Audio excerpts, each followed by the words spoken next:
मैं गरिमा अग्रवाल आप सभी का वंदन करती हूँ, अभिनंदन करती हूँ।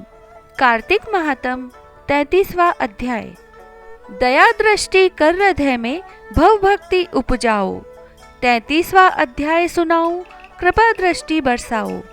सूत जी ने कहा, इतनी कथा सत्यभामा को सुनाकर भगवान श्री कृष्णचंद्र संध्या करने को महल में चले गए। यह कार्तिक मास का व्रत भगवान विष्णु को अति प्रिय है तथा भक्ति को प्रदान करने वाला है। रात्रि जागरण, प्रातः काल का स्नान, तुलसी वट सींचन, उद्यापन और दीपदान, यह 5 भगवान कर्म भगवान विष्णु को प्रसन्न करने वाले हैं, इसीलिए इनका पालन अवश्य करना चाहिए। ऋषियों ने कहा, भगवान विष्णु का प्रिय, अधिक फल देने वाला, शरीर के रोम रोम को प्रसन्न करने वाला जो कार्तिक महात्म में आपने कहा है, मोक्ष की चाहना करने वालों या भोग के इच्छुक मनुष्य को यह व्रत अवश्य में करना चाहिए।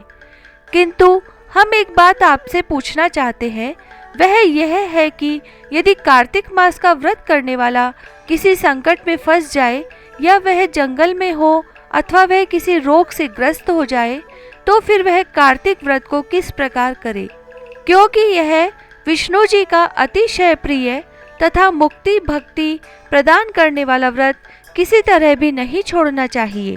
श्री सूत जी ने उत्तर दिया, यदि कार्तिक व्रती किसी संकट में फंस जाए तो वीरता के साथ शंकर जी तथा भगवान विष्णु के मंदिर पास हो उसमें जाकर रात्रि जागरण करे।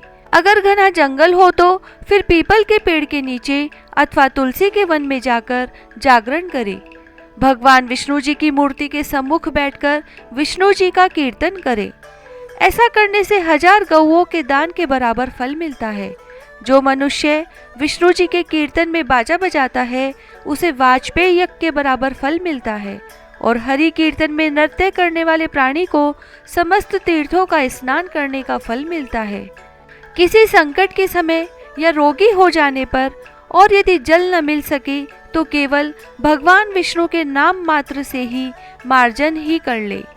यदि उद्यापन न कर सके तो व्रत की पूर्ति के लिए केवल ब्राह्मणों के प्रसन्न होने से विष्णु जी प्रसन्न रहते हैं। यदि आप दीपदान न कर सके तो दूसरे की दीप की वायु आदि से भली भांति रक्षा करें, और यदि तुलसी का पौधा पास न हो तो वैष्णव ब्राह्मण की ही पूजा कर ले, क्योंकि भगवान सदा अपने भक्तों के पास रहते हैं। इन सब के न होने पर व्रती ब्राह्मण गो, पीपल और वट वृक्ष की श्रद्धा से सेवा करे।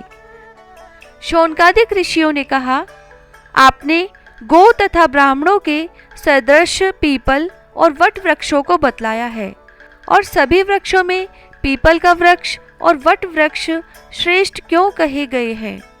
श्री सूत जी ने कहा, पीपल का पेड़ साक्षात विष्णु भगवान है और पलाश का पेड़ साक्षात ब्रह्मा है। इन वृक्षों की पूजा, सेवा तथा दर्शन से सब पापों का नाश होता है। ऋषियों ने कहा, हे प्रभु, हम लोगों को इसमें शंका है कि ब्रह्मा, विष्णु और शंकर वृक्ष रूप में क्यों हुए? आप कृपा करके हमें बतलाइए। श्री सूत जी ने कहा, प्राचीन काल में भगवान शंकर और पार्वती जी विहार कर रहे थे। उस समय उनके विहार में विघ्न डालने के विचार से ब्राह्मण का रूप धारण करके अग्निदेव वहां पर गए। विहार के आनंद का नाश हो जाने के कारण क्रोध में भरकर श्री पार्वती जी ने समस्त देवताओं को श्राप दे डाला। पार्वती ने कहा, हे देवताओं, विषय सुख को कीट पतंगे भी जानते हैं, उसमें आप लोगों ने देवता होकर विघ्न डाला है, इसीलिए आप सब लोग वृक्ष हो जाओ। सूत जी ने कहा, इस प्रकार क्रोधित पार्वती जी के श्राप से सब देवता वृक्ष हो गए।